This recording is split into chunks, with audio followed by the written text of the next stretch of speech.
three-man committee to do away with this vulgar, animalistic, nigger rock and roll bop.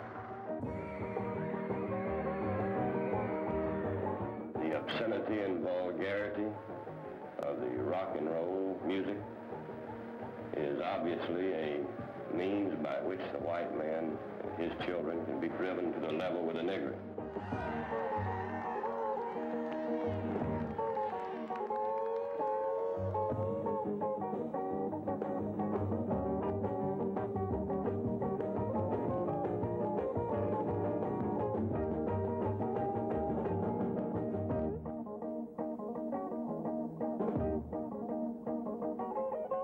I think Chuck Berry is probably up way at the top of being considered a father of rock and roll, only because he has influenced so many people. I mean, the Beatles, I mean, everybody, yeah. But he started this whole thing.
He can go in anywhere. He doesn't have to carry a band because everybody knows his music. You know, if you can't play Chuck Berry, you can't work in no club. You know, it's a lot of, you know, if you ever played, you had to know certain songs. If you didn't know that, they say, man, wait a minute, you're not a rock and roller.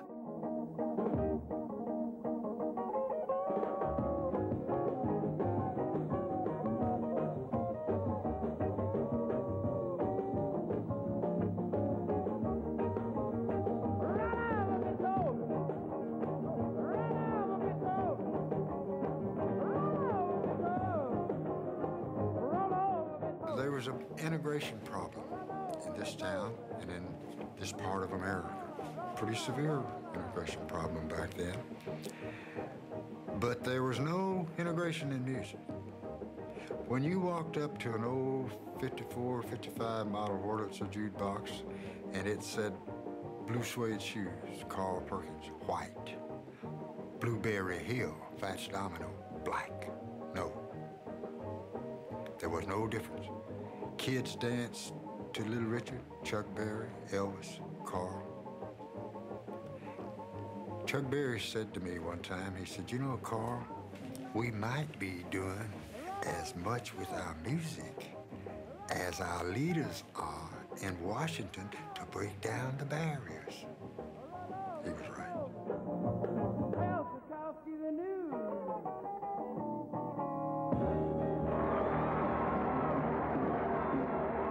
Integration, through out of which will come a conglomerated, a lot of We used to go motorcade when we did a lot of the tours. Like, you know, we would follow each other. All of a sudden, these troopers came from nowhere, and they stopped us, and it wasn't about, well, what did we do?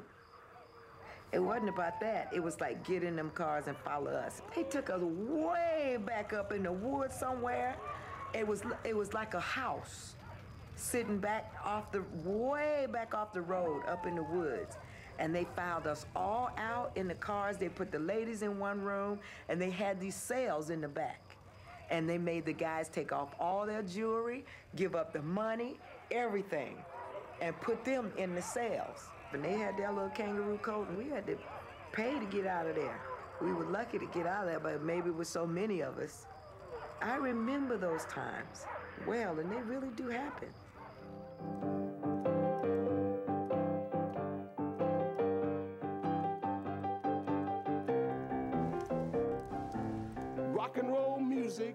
is black music. If it was white music, I would say it's white music, but it's nothing but rhythm and blues. That R&B stands for real black.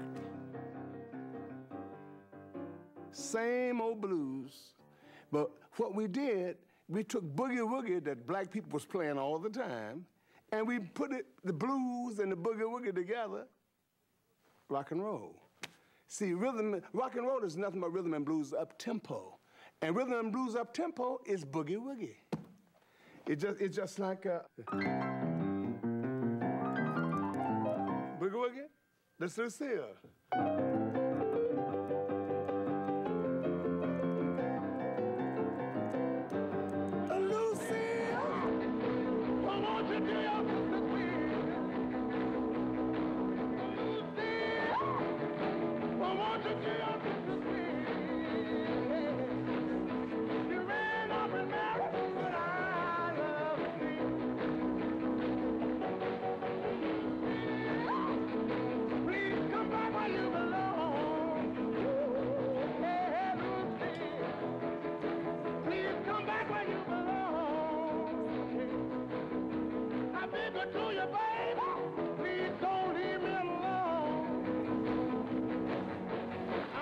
This morning, Luke, she was not as tight.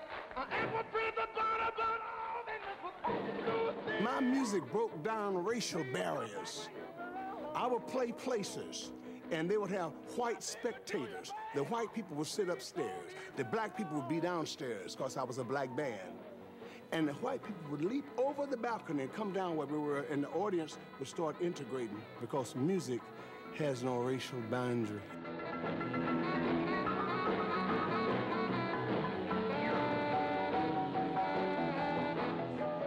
Richard is an institution, and the books is closed on that. All you can do is say, when you say Little Richard, think of rock and roll.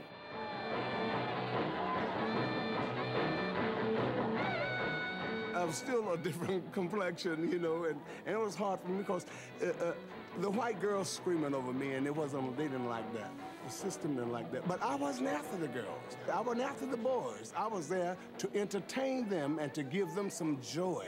Such a wonderful song.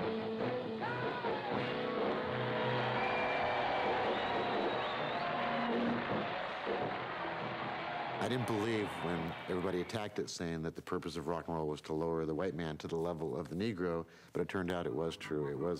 It did, I think, raise us to the level of the Negro. It raised us into being more emotional, being more honest, being in touch with our feelings.